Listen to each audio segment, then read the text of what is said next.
we need to be strong here and then strong also in our mind. So for me, I'm all about health and fitness as far as my routine. So I'm in the gym every day. Whether I feel like going or not, I am going to take myself to the gym. And on occasion, multiple days of the week, it's 2 a day. Welcome to the Healthy Investor Podcast with Bob Mastroianni, where you and I will learn from successful real estate investors, entrepreneurs, and other highly driven individuals about their journey and the healthy habits and routines that play an integral part of their growth. All right, welcome back to the Healthy Investor Podcast. I'm your host, Bob Mastroianni. I'm very excited to have with me today Amy Ransdell. I actually met Amy, I guess about 2 years ago, sort of an interesting story that, during the height of the pandemic, I think many of us were in a position where we were looking for other ways to connect with people. We were not able to get together for meetups, and I was looking for ways to connect with people in real estate investing, and I stumbled upon Clubhouse, and I think I was in several different rooms where Amy was speaking.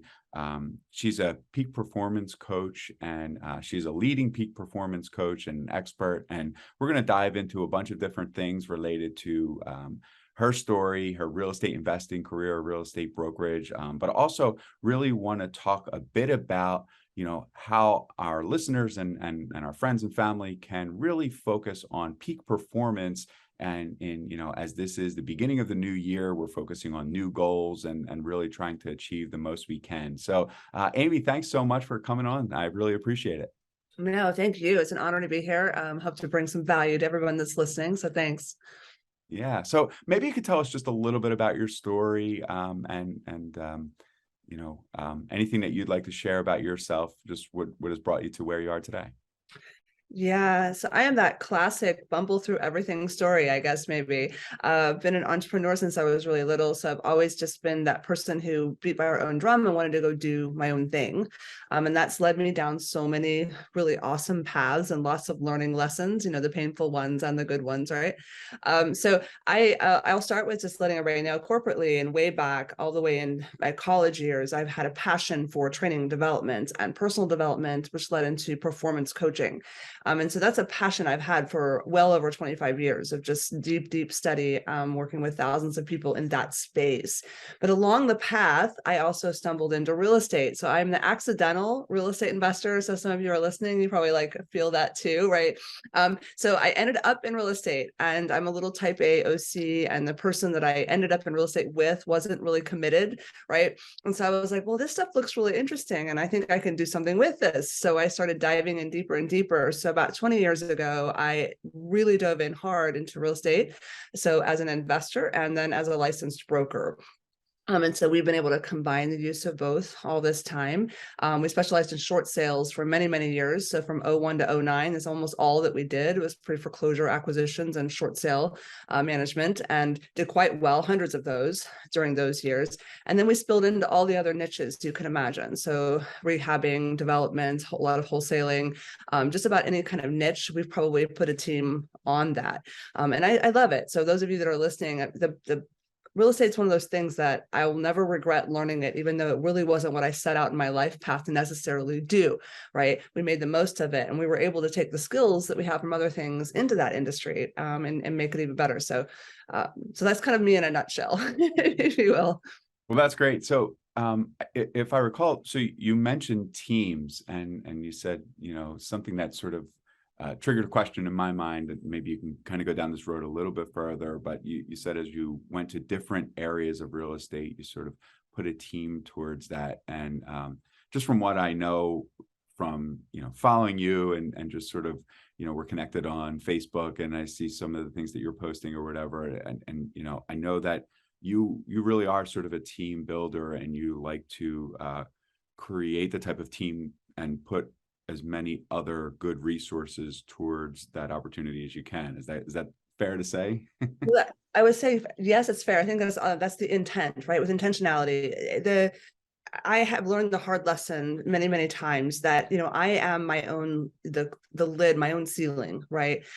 I'm only going to be able to do and scale to the level of what I can handle all by myself. So if you want to create a job for yourself and work yourself into the ground, try to scale, then just do it all by yourself and don't build a team at all. I mean, that's your choice, right? Mhm. Now if you want to settle for that, great. No offense to those of you that like that direction. But me personally, I don't want that direction. I want to be able to put something into motion, find some good systems and processes, and then find the right people, put the right people in the seats on the bus and let them drive the bus.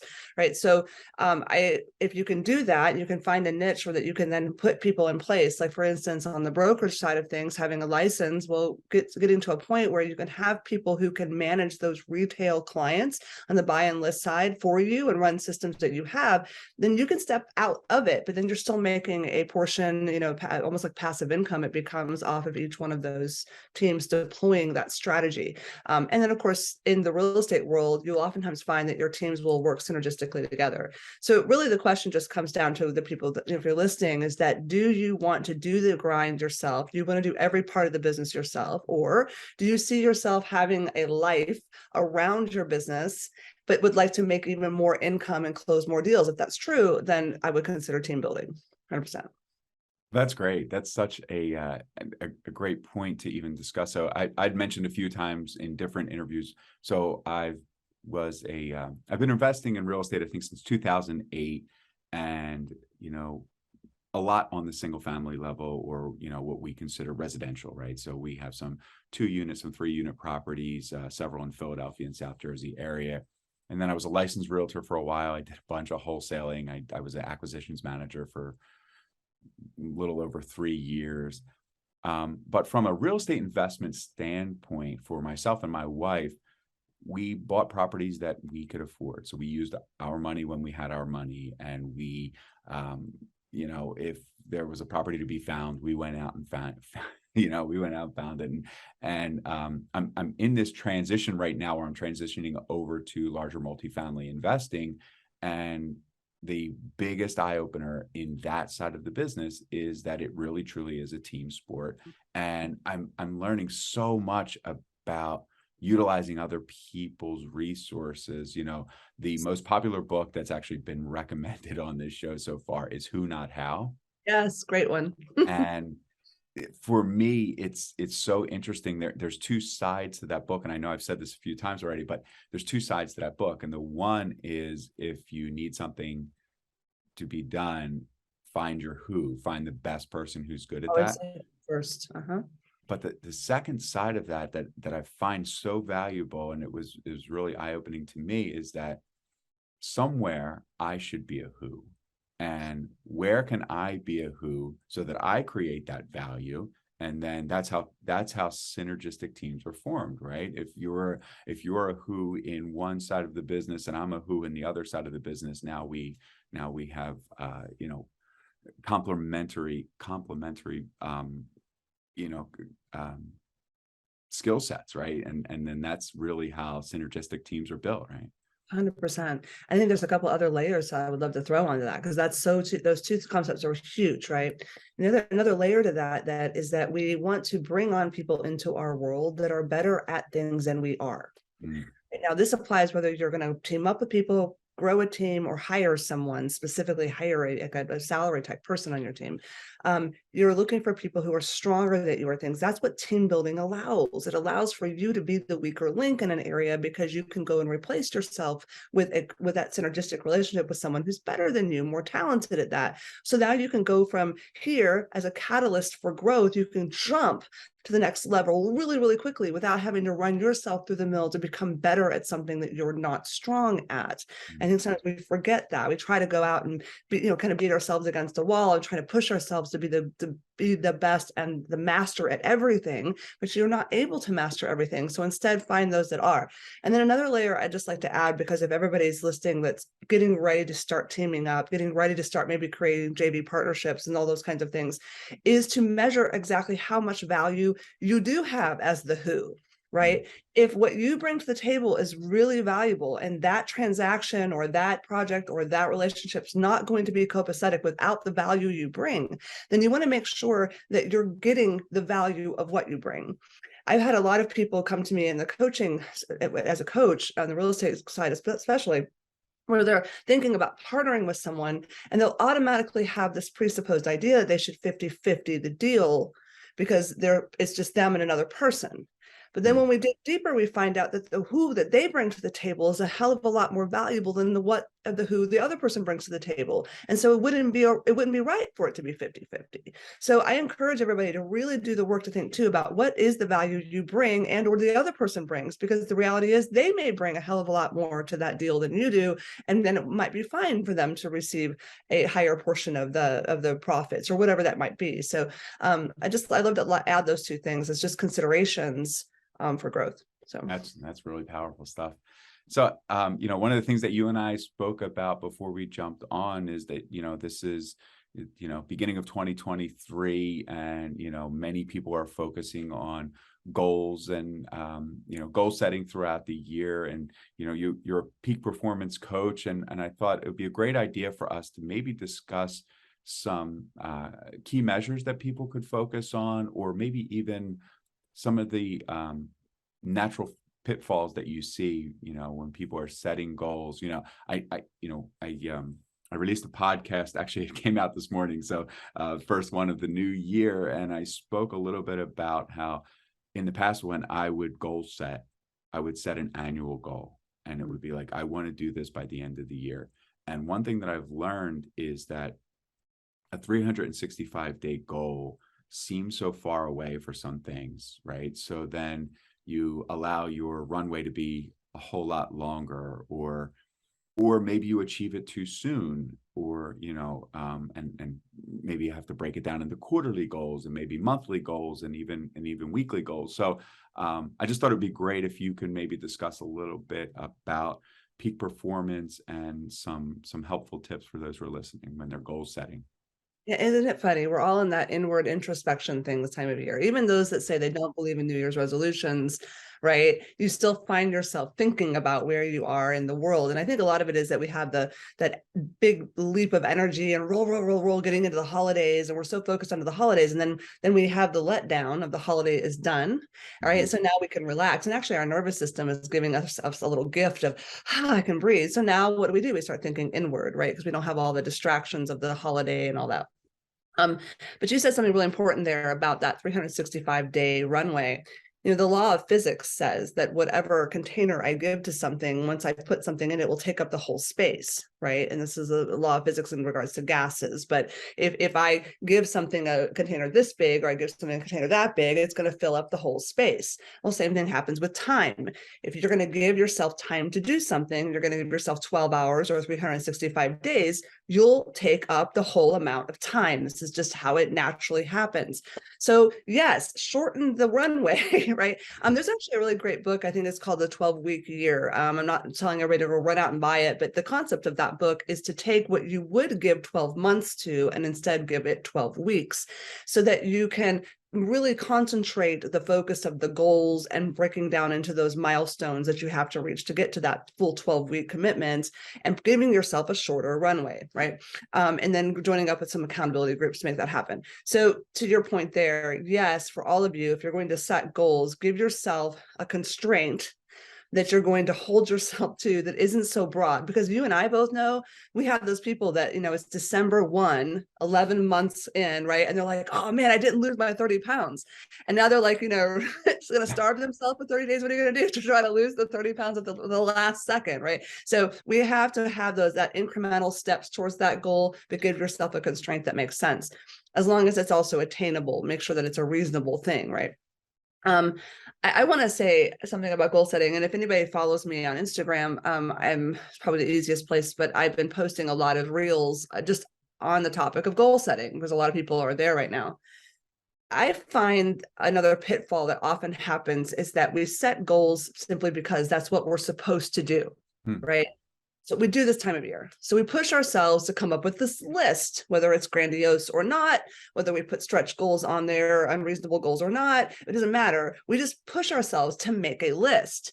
But how many of us actually look at that list and decide that that's what we really, really want? One of the challenges with performance is that people won't perform, right? Because they really don't want it. If they're really honest with themselves deep down inside, that goal may be in direct conflict, out of alignment with who they really are and what they really want their life to feel like or be like. And so the goal will just be this big friction thing the whole time. And you'll beat yourself up and feel shame and guilt and regret all year long because you're not making the goal happen. But the reality is you didn't want it at all.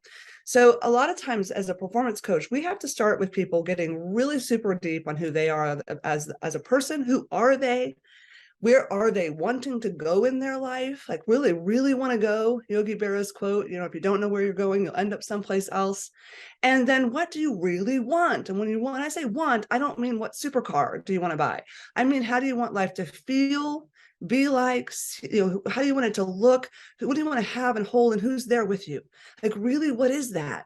And be so crystal clear on that, because that's that's the foundation of your goals. You are the foundation of your goals. So we got to start with who you are first. Other goals may never come to fruition simply because they don't line up. Make sense? That makes a ton of sense. Yes. And it's, and again, interestingly enough, in the podcast I released earlier today, I spoke about the different facets of your life, right? So what are your, and I recorded a couple of weeks ago, but what are your, health and fitness goals, and what are your charitable giving goals, and what are your financial goals and your business goals? And as you were sitting there speaking, you probably could see it in my eyes, but the light bulb started to go on. And it's like, yes, maybe part of the problem is with reaching certain goals is that those categories may not be a priority. Right. There's a great exercise. I know this, I'm not inventing the wheel here, but a lot of people have seen it. It's called the life wheel. You can Google it. Mm-hmm. And it's really a wheel with quadrants that's been cut into it. And where you can measure how far you are in what you measure as your success within each one of those categories: spirituality, mindfulness, relationships, all the things, to decide where you're deficient. But the problem is, even with that, is that people will say, well, I'm deficient in my health and fitness goals. They're not where I really want to be, right? Or let me change that by saying they're not as high as what society says they should be, or my wife would like them to be, or my trainer wants them to be, or my doctor wants them to be. But then we have to decide, well, do we work on that because it's deficient by somebody's standards if it's not what you care about? So this is part of it too. This is the to really, really succeed, you got to make sure that each one of those categories is really important with who you are, And I think a lot of people, they just miss that, and they set themselves up for being in a place of resistance to what doesn't really line up for them. So be super honest with yourself. If you are not someone who likes going to the gym and you don't want to do those things, I'm not saying that that's probably the best choice, but if it's the right choice for you. One of the tenets of my coaching is that we respect all people's model of the world, and that what is right for you is right for you. There's no right or wrong. It's what's right for you. And that's super, super important for you to really do the work to decide, is that something I need to work on or not? I love that. That is really, really cool. Very, very valuable. Thank you. I want to make a little bit of a transition because this is the Healthy Investor podcast, and we're sort of on it anyway. And I wanted to talk about, I like to ask, successful entrepreneurs and investors and people like yourself, about healthy habits that play a role in your life, and sort of what they are. And then, how do you feel that contributes to your personal and also business success? So. Yeah, no, thank you. We were talking about that a little bit earlier, and I want to say I believe in a full mind and body approach to performance, and that's in my own life, not just with the clients that we work with.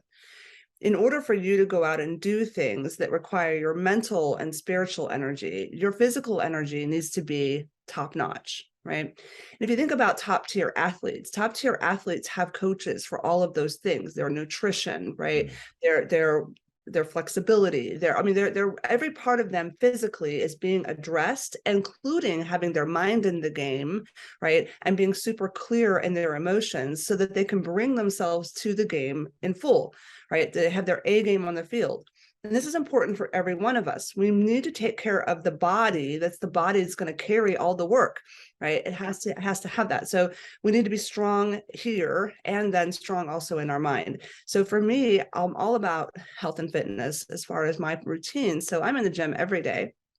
Whether I feel like going or not, I am going to take myself to the gym. And on occasion, multiple days of the week, it's 2 a day, where I'm physically moving my body. Why? Because the more physical movement I have, the more dopamine I have, the more doses of serotonin I can give myself, the lower my cortisol, the higher my metabolism. I mean, from a biochemical standpoint and a physiological standpoint, I'm also showing myself I can do hard things. I can make myself, I can hit goals that I have. So I can prove to myself neurologically and remind myself, you know how to hit goals, you know how to push yourself to be disciplined. What is discipline? Doing something we don't feel like doing anyway, right? So it teaches you all of those things just by physically getting yourself out there. Plus you have the health benefits of that. So I tell people, get in the gym, get moving. If you don't like the gym, get outside, walk, right? Take walks every day. I have a trampoline and balance boards and all kinds of things all over my office. We have yoga balls for, our office chairs, like whatever it is that can keep your body physically moving is important. And then I also, I have a million things I do, everything, including journaling and all kinds of things. But one thing I want to stress to everyone is meditation. If you can take time to meditate every day, and I don't just mean sitting there cross-legged going right? That is a type of meditation, and yes, for some of you that might be perfect. But meditation can also simply just having a moment, 20 moments of just quiet breathing and mindfulness, and just thinking about where you are in the present, doing your best to stay focused on the present, and practicing that practice of bringing your focus back to the present is enough to help your brain be super focused in everything else you do. And it just regulates everything else and lets you be calm, and your body needs that. So those are two practices I won't not allow, but I could walk you guys through probably, a week of podcast on all the things, but yeah. Sure. So yeah, I love that you spoke about the physical and the mental, for my journey, right? We sort of talked about this a little bit off line before we started, but I think our background sort of defines some of our characteristics and some of our traits. And the family background that I came from, terms like meditation were sort of, I don't want to say taboo, but just wasn't necessarily discussed. So I was 40 years old the first time I ever intentionally meditated. And it was sort of a weird, scary thing at first. And, I did what probably many of us do. And I went and found this app, and it was called 2-Minute Daily Meditations, right? And that's what I did for like the first 25 days. I popped the earphones in and I did a guided meditation that was 2 minutes long. And the next thing I know, I was doing 5-minute meditations and building. And it's just so interesting because it truly is the one thing that has made such a difference in my life. If you can get your mind right, and I find it important to do it first thing in the morning, but if you can get your mind right, it doesn't change. It doesn't change who I am necessarily. I think the biggest effect that it has for me is that it changes how I react to things.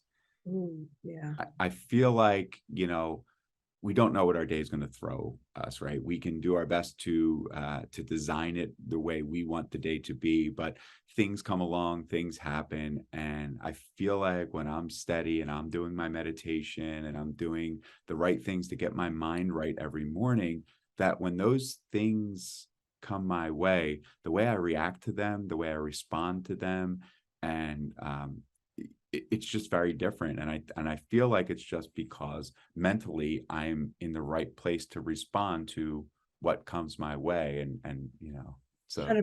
There's some science to that. So, when we meditate, what we're really doing is we're pulling ourselves kind of out of our body into the present moment, right? Where we're unfettered by the past or the future. And if you think about the past, that's usually filled with a lot of not so positive thoughts sometimes. And then we think about our future, and there's a lot of anxiety that can come with that. Our imagination runs off with our head. We're creating all kinds of narratives. So when we're in that present moment, there's really in the present moment, the only things that can really exist there energetically are higher elevated state emotions like joy and abundance, calm, peace, right? So any of those things that you can think of that are those elevated, calm, and joy state type emotions, that's what's in the present moment, right? Anxiety in the future, depression and negative sometimes in our past. When we're meditating, we're practicing keeping ourselves in the elevated peak state emotions. That's what we're doing. And we're teaching our brain to have the reflex muscle of keeping us there, almost like a rubber band, right? Just keeps pulling us back into this elevated place because it feels good physiologically and chemically, like all the things. The brain says, this is when I am the best. I'm protecting my body. That's my job, my unconscious mind. My job is to protect this body and keep it alive. And I am most alive in those moments of meditation. So then we go out into the outside world. We've given ourselves that muscle reflex, right, of focus and elevated state. So then when crazy things do come our way, right, they don't affect us as much because we've built the muscle to not allow it to affect us and instead stay where we would prefer to be with that rubber band into that good place, right? So there's really some science to that. So I encourage everybody. And to those of you that are like you described growing up, I was taught with meditation as a child that if you did that, you were opening up your brain for all kinds of evil spirits to get into your head, all kinds of things. So I know hypnosis was bad. All these things were bad. That was what I was taught as a child. So I also had some resistance in the early years of, is this okay? And am I doing it right? And then the perfectionist in me also was like, well, am I doing it right? I must not be doing it right. I'm ADD. I'm thinking about this and thinking about that. And I reject that label, but I'm all over the place. And so I'm like, I can't meditate. I'm not doing it right. To those that feel that way, you can't meditate wrong. I just want everybody to know that there is no wrong. It's the practice of being aware, self-awareness, and mindful that you are getting off focus when you're trying to meditate. That's the most powerful part of meditation, because you were aware, like, oh, I got off track. Great. Take yourself back, breathe, go back to center. And every time you do that, you're building that muscle. So you can't do it wrong. So don't worry about it. Just start. That's great. So from a physical standpoint and sort of a fitness standpoint, are there specific activities that you prefer to focus on? Are you more of a cardio focus? Do you sort of do well-rounded muscle building? What is your main focus usually? Yeah, I would say it depends the season of life for me. I've done some competitions and so forth in my life. So during competition phases, we're worried about gains and cutting and different things we have to do. But I will say this, for everyone, I believe in two things I think are super important physiologically. And this is also for bone density and all kinds of things, which is to do resistance training. So this is you using some sort of weight resistance, right? I don't have to go in there and lift weights like The Rock does. I'm not saying that, but definitely have some added resistance to those physical movements. And then I like high intensity training. So HIIT workouts, I think are super, super good for you guys. They're also great for, again, bone density, your joints, your tendons, all the things actually gain strength through HIIT more so than just long cardio. Now, I'm not against it. I've run marathons. I've done those things. I love. I know you do a lot of track stuff. I love running. I love that. I do enjoy it. I love trail running. That's one of my favorite things to do from a meditative standpoint. It's very cathartic for me to trail run because you have to focus very intensely on where you're putting your feet. So you can't think about anything else. Ask me how I know with my ankle injury that I got distracted. So you stay super focused. So I do love that. But I would say for those of you that don't do a lot of physical things now and you're just going to go start, I would say start by doing some resistance work, not overloading with weight. You're doing some resistance and some HIIT and see if you have fun with that. And then you can expand. So what sort of competition were you participating in, or do you still? Yeah, well, so I've been challenged this year to get back out there. So October next year of 2023, I will be on stage for bikini or wellness. I've got to lose a little, I got to thin down a little bit to get into the bikini again. But I'm not saying that that's a great thing for everybody to go for. I happen to like that particular competitive world because for me personally, it's a high can do hard things type thing for myself, right? And some people don't necessarily give a lot of credit to those types of competitions. I don't really care. It takes a ton of focus and intensity for those athletes. They really are athletes, and they put all of their life behind the discipline and the obsession for their physique for those competitions. So that's really, for me, the reason for doing it. Well, excellent. Well, best of luck in your competition, and I'm going to follow along because thank you. Yes, and I will have to start putting things out on social media. And I'm like, oh, okay. We're all I was, good. I was just going to say that I could imagine that competitions like those really do have certain comfort zones that you have to expand and step out of. I mean, you 100%. know, yeah, that's really, really amazing. Well, best of luck to you. And now that you've sort of said it publicly here, and I'm sure you've said it publicly other places, you've created a bit of accountability for yourself too. And I like Yeah, that. I certainly have, or perceived accountability anyway. But yeah, no, we've already we're already a first 90-day tranche into that, and now we're, in fact, today was day one of another 90-day series towards that goal. I run a program for myself and my clients called 90 Unleashed, which is a performance training system, and includes the physical. And so I'm using it to help me stay on track for competing. So yeah, there's no going back. I can't get out of it this time. Well, great, great. That's awesome. So what and because I don't know that competition level all that much. So what level is that? I mean, is that sort of a local level thing? Is this a state level? Well, so there's local and regional type competitions, and then yeah, you move up from there. They have different you get what's called pro cards for the organizations that are kind of the higher arching organizations that organize it, not just locally but internationally, right?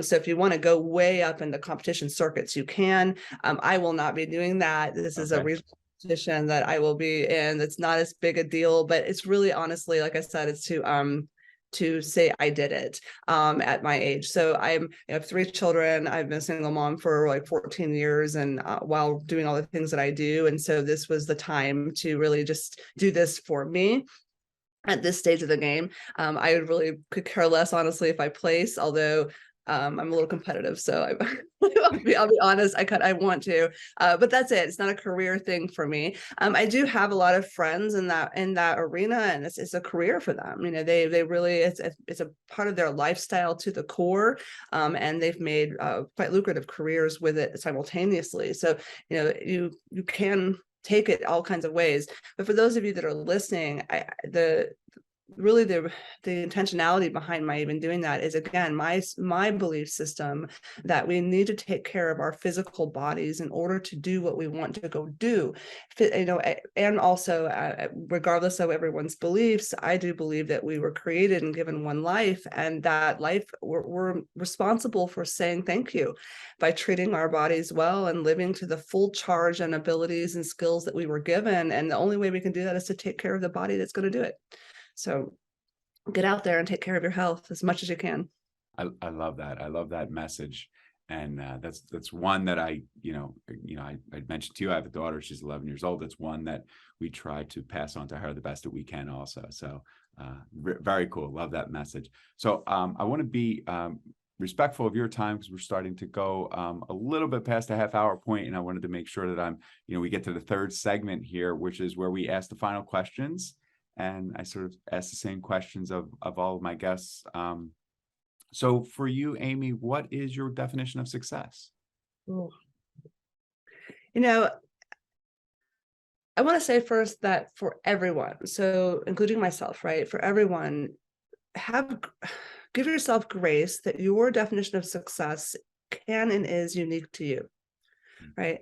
And there's no judgment, right? I think a lot of times we so compare ourselves to everyone around us. I think social media has become the bane of all of our existence, because we're constantly watching everybody else.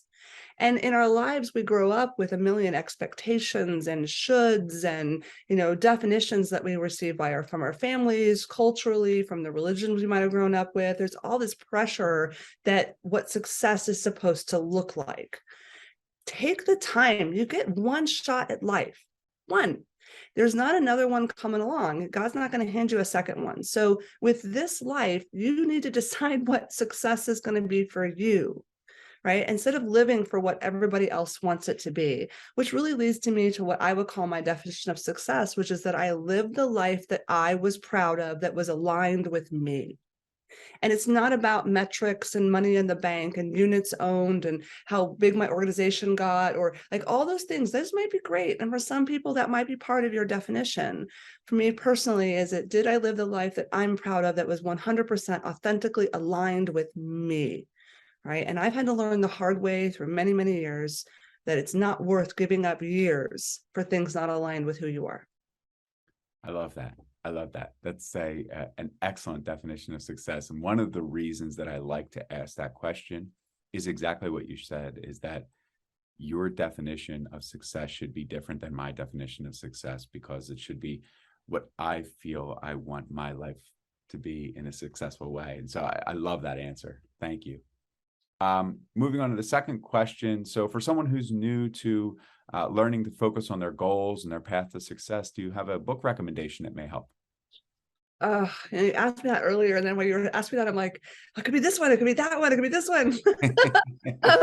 I mean, there's so many good books. And in fact, if anybody wants to follow me and wants to message me on Instagram, I'll send you a list. I have a really big book list that we keep for our coaching students and trainees. But I would say, we were just talking about this the other day, there's the classics like Think and Grow Rich, and from all of my entrepreneurs, I'd say must read E-Myth, right?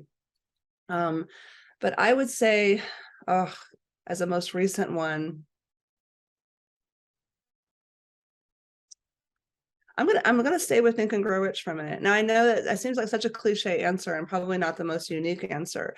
I'm an avid reader, so when you guys ask for my reading list, there's a lot of books on there. I have read every one of them, if not multiple times. I read no less than 52 books a year. Oftentimes it's closer to 70 to 80 in total. I'm a voracious reader, so I would say to everyone, read. But Think and Grow Rich is one of those books that if you will read it slowly and take the time to allow it to just percolate kind of deep, right? And really think about each excerpt from that book as you read it, it can become a big driver for you. Another one that I just reread recently is called The Biology of Belief, which is a little more scientific read. So those of you that are a little bit more, I'm a complete nerd. If you read my bio, I'm a complete nerd. I love anything and all things biochemistry and neuroscience. And so it does go a little deep into that, but it really explains how our belief systems work as well in conjunction with our bodies. So being someone that really uses that with our coaching clients, that's where my passion with that comes. But I think for a lot of you, you might be surprised what you'll learn about yourselves between your body and your mind. Oh, great. All right. So before we move into the final question, I just want to again thank you for coming on. This has really been fun for me. You've added so much value, and I really can't thank you enough. This has been really cool for me. I can tell you that I'll be the first person to DM you and ask for your reading list, because I would love to hear it. But how can we support you, and also how can people reach out to you?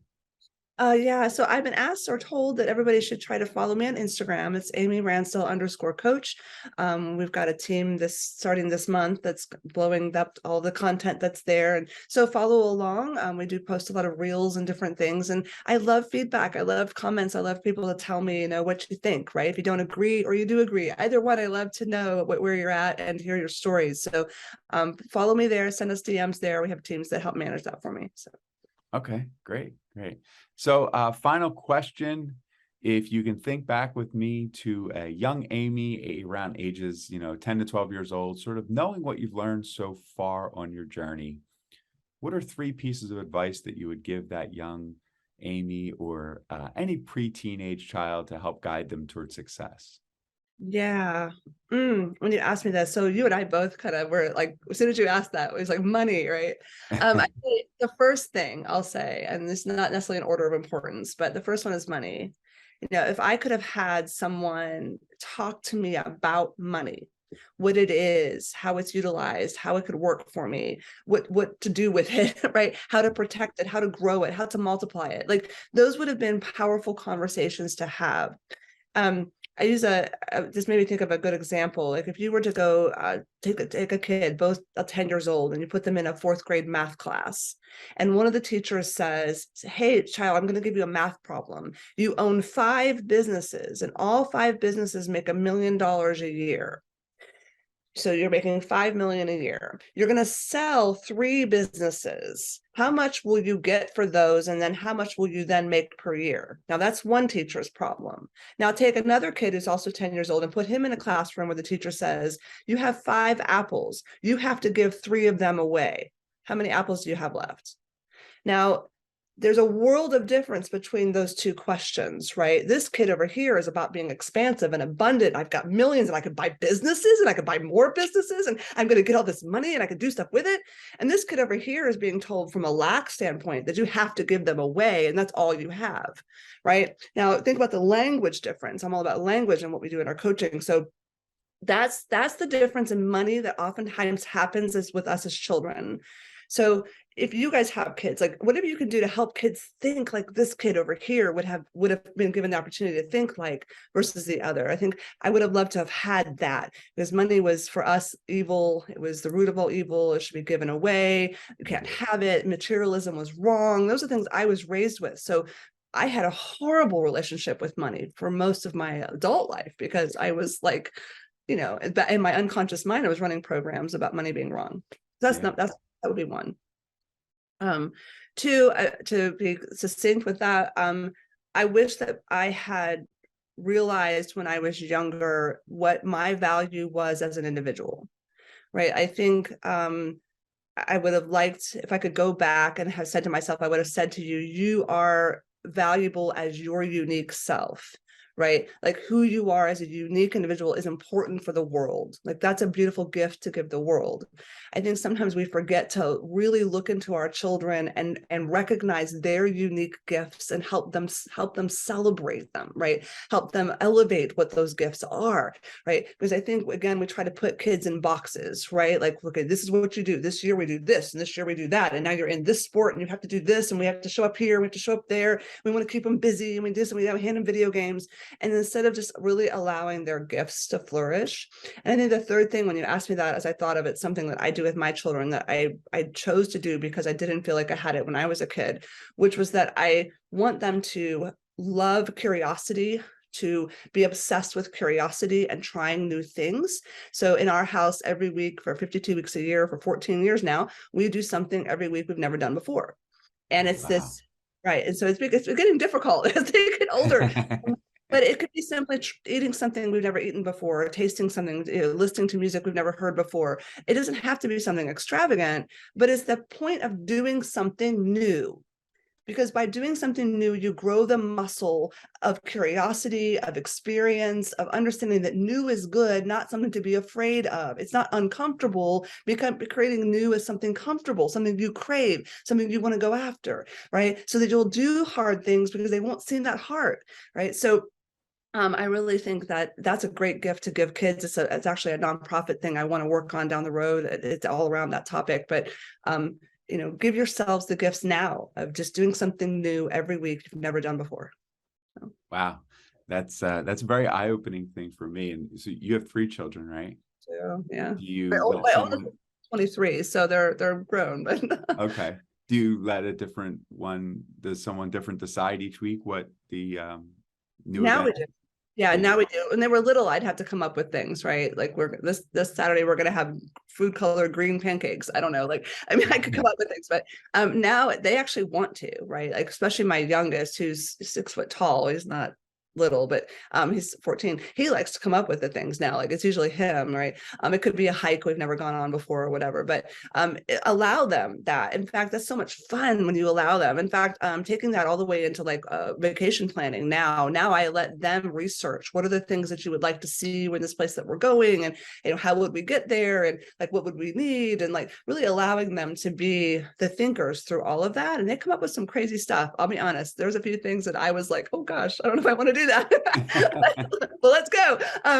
But just for everyone, if you can give yourself that it's just fun. Go do things you've never done before.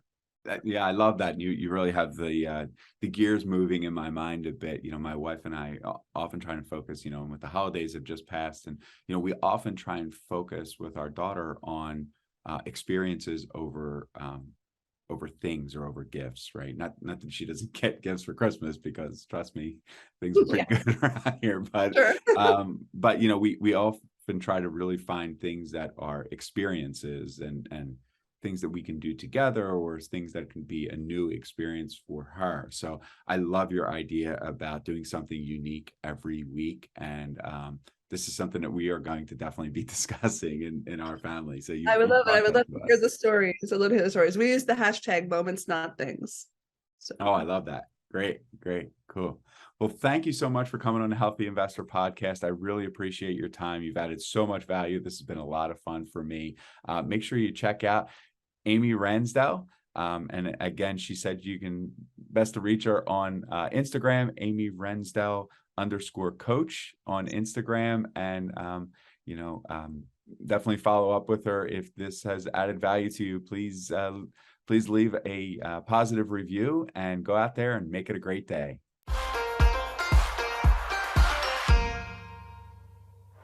Thanks so much for joining me on the Healthy Investor Podcast.